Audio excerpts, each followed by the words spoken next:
अस्सलाम वालेकुम। मैं स्पोर्ट्स फील्ड हब और कल पाकिस्तान एक लॉस से गुजरा है जिसमें पाकिस्तान ने बहुत बड़ा लॉस किया फ्रॉम अफगानिस्तान। और पाकिस्तान बहुत अच्छी टीम है और मैं इस लॉस के बारे में डिस्कस नहीं करूँगा। मैं ये डिस्कस करूँगा कि पाकिस्तान को अब क्या स्टेप लेने चाहिए इन पाकिस्तान क्रिकेट। माना पाकिस्तान आखिर के 4 मैचेस जीत के सेमीफाइनल में आ सकता है, बट हमें ये नहीं भूलना चाहिए कि पाकिस्तान ने कितनी बुरी परफॉर्मेंस की है और इसके बारे में ज़रूर बात होनी चाहिए। पाकिस्तान वो वन ऑफ द टीम है जो 6 दफ़ा सेमीफाइनल खेली है। आए चलते हैं, सबसे पहले ये डिस्कस करें कि कौन कौन से फैक्टर्स हैं जो पाकिस्तान को इम्प्रूव करने चाहिए before the next world cup या आगे भी।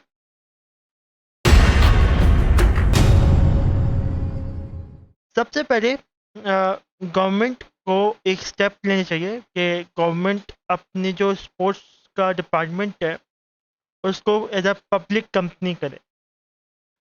इससे गवर्नमेंट के कई फ़ायदे हैं।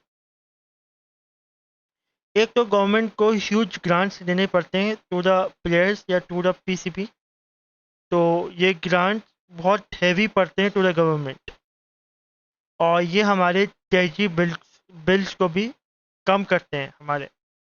तो गवर्नमेंट को अगर ये पब्लिक कंपनी कर देगी तो गवर्नमेंट को बहुत सारे ग्रांट्स नहीं देने पड़ेंगे और वहाँ पर गवर्नमेंट का काफ़ी मनी सेव होगा वहाँ पर। तो पहली चीज़ ये थी। दूसरी चीज़, गवर्नमेंट को एज अ पब्लिक कंपनी करने में बहुत सारे पैसे कलेक्ट हो सकते हैं फ्रॉम द टैक्सेस। आप fix amount of percentage tax fix करें और जो कि वो प्रॉफिट से कमाएं उनके, और जिसकी वजह से पाकिस्तानी गवर्नमेंट को ज़्यादा फ़ायदा होगा टू मेक पब्लिक कंपनी। तीसरी चीज़, जो कि पाकिस्तानी गवर्नमेंट के पास ह्यूज प्रेशर होता है to deciding who will be the chairman of Pakistan cricket board और पाकिस्तान स्पोर्ट्स अकेडमी या पाकिस्तान दूसरे दूसरी कम्युनिटीज़ में जैसे स्क्वॉश में, हॉकी में वगैरह। तो पाकिस्तान वहाँ पर एज अ डिसीजन मेकिंग बहुत गंदी करता है। तो वहाँ पर एज अ पब्लिक कंपनी बना के वो कह सकता है इन चेयरमैन अगर आपको चाहिए तो उसकी मैनेजमेंट का जो राइट है वो आपका पब्लिक के ऊपर है। जैसे वोटिंग सिस्टम होता है आपके जैसे इलेक्शंस में, वैसी सिमिलर वोटिंग सिस्टम होगा। तो आपको गवर्नमेंट को राइट मिलेगा टू मेक श्योर कि उनका चेयरमैन सही है और इनके आप 5 साल में या 4 साल में आप इलेक्शंस भी करवा सकते हैं। अगर गवर्नमेंट को बहुत बहुत ज़ोर की आ रही है कि हमें इस स्पोर्ट्स कम्युनिटी में चेक एंड बैलेंस रखना है, तो आप उसको चेक एंड बैलेंस रख सकते हैं। गवर्नमेंट ये सेट करे कि आपका एक्सटर्नल जो ऑडिटर है जो आप दूसरी पब्लिक कंपनी से मंगा रहे हैं या आप दूसरी दूसरी प्राइवेट कंपनी से मंगा रहे हैं, वो आप ये सब पब्लिक और प्राइवेट से ना मंगाएं। ये सब आप अपने गवर्नमेंट से मंगाएं ताकि गवर्नमेंट का रूल हो वहाँ पर, गवर्नमेंट को पता हो कि आप क्या कर रहे हैं और बाद में वो गवर्नमेंट डिटेल्स पब्लिक को भी डिस्क्लोज करे। तो ये आप चीज़ें कर सकते हैं by giving to the public company और इसके फ़ायदा आपके गवर्नमेंट को बहुत मिलेगा। दूसरा, फॉरेनर कोचेस का। फॉरेनर कोचेस बहुत अहम डिसीजन होता है। यहाँ पर आप फॉरेनर कोचेस को ज़्यादा रखें क्योंकि लोकल कोचेस को टीचिंग के लिए रख सकते हैं ताकि लोकल कोचेस इम्प्रूव करें। मगर आप लोकल कोचेस को ज़्यादातर आप अपनी टीम के साथ या आप फर्स्ट क्लास क्रिकेट में आप इस्तेमाल कर सकते हैं, जिसकी वजह से आपके पास दो चीज़ें होंगी। पहली चीज़, आपकी जो एम्प्लॉयमेंट रेट है और पाकिस्तान जो इंतहाई बुरा है वो भी आपका इम्प्रूव होगा अगर आप गवर्नमेंट के लिहाज से देखें। अगर आप एज अ कोच देखते हैं तो आपकी इम्प्रूवमेंट तो आती है। क्यों आती है?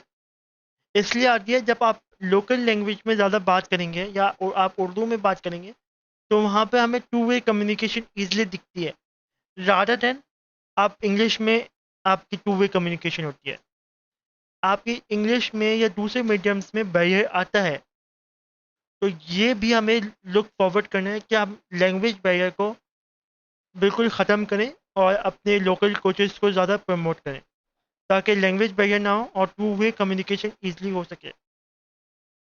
एक चीज़ होती है इमोशनल, तो आप इमोशंस का इस्तेमाल करते हैं एज़ अ पाकिस्तानी, आप बहुत इमोशनल होते हैं। यहाँ पर मैं कहना चाहूँगा कि आप जो भी बात कहते हैं, ज़रूरी नहीं है वो आप अपनी ज़बान से कहें। आप पूरे पूरे उसमें आप अपनी ज़बान 20% इस्तेमाल करते हैं, बाकी 80% आपका फेशियल एक्सप्रेशन यूज़ होता है इन कम्युनिकेशन, जो कि बहुत ज़रूरी होता है। और ये आप ज़ूम पे अपने फेशियल एक्सप्रेशन तमीज़ से अच्छी तरीके से शो नहीं कर सकते। सो आपको वन टू वन आपको कोचिंग की ज़रूरत है, जो आपके लोकल कोचेज़ ही प्रोवाइड कर सकते हैं।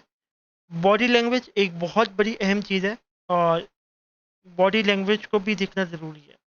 अगर हम लोग बॉडी लैंग्वेज को देख रहे होते हैं और बॉडी लैंग्वेज से हम लोग कम्युनिकेशन जान चुके होते हैं, तो आज नसीम शाह हॉस्पिटल में नहीं पड़ा हुआ था। सो हमें 80-20 रूल का भी इस्तेमाल करना चाहिए इन कम्युनिकेशन, और इसलिए हमारी कम्युनिकेशन और अच्छी हो सकती है। अगर मैं ये देखूं कि आप, तीसरा पॉइंट ये है कि अगर आप डोमेस्टिक क्रिकेट को आप इम्प्रूव करें, डोमेस्टिक क्रिकेट से ही आपके प्लेयर्स आते हैं।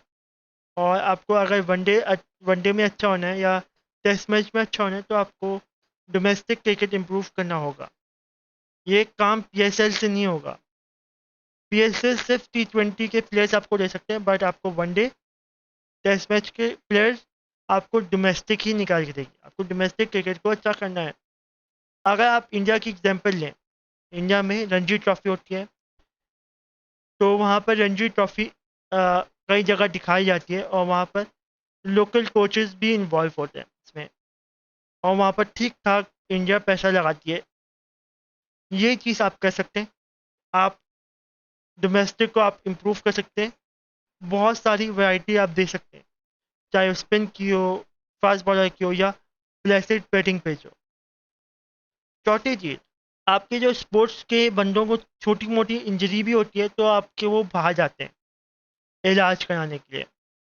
तो मुझे ये समझ नहीं आता कि आपके पास अच्छे डॉक्टर्स क्यों नहीं है अभी तक पाकिस्तान। फ्रॉम 1990s तक से लेकर अभी तक आ, बंदे बाहर जाते हैं इलाज कराने के लिए, बंदे बाहर जाते हैं टू गेट फिजियो।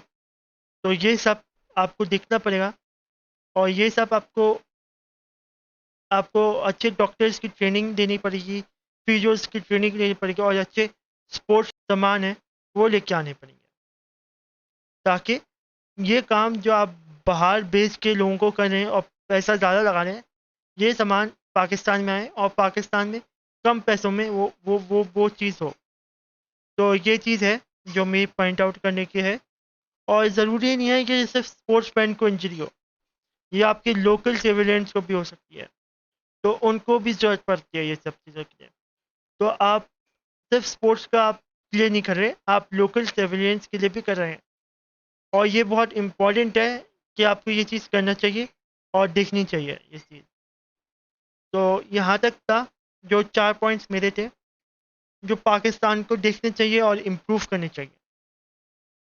मैं ये आखिर में यही कहूँगा कि पाकिस्तान सेमीफाइनल में पहुँच सकता है, अगर पाकिस्तान अपने चारों मैचेस जीते। वरना इफ़ एंड बट्स की सिनेरियो हो जाएगा, if Pakistan lose any match, तो हम ये नहीं चाहते। तो पाकिस्तान को अपना हर मैच जीतना पड़ेगा। तो होप मेरी एनालिसिस आपको अच्छी लगी होगी, और प्लीज़ इसे लाइक किया, शेयर करिएगा और सब्सक्राइब किया, ताकि लोगों तक ये वीडियो पहुंच सके और पाकिस्तानी कम्युनिटी इसके ऊपर काम कर सके। अभी तक के लिए मुझे दें इजाज़त। अल्लाह हाफ़िज़, शब ख़ैर।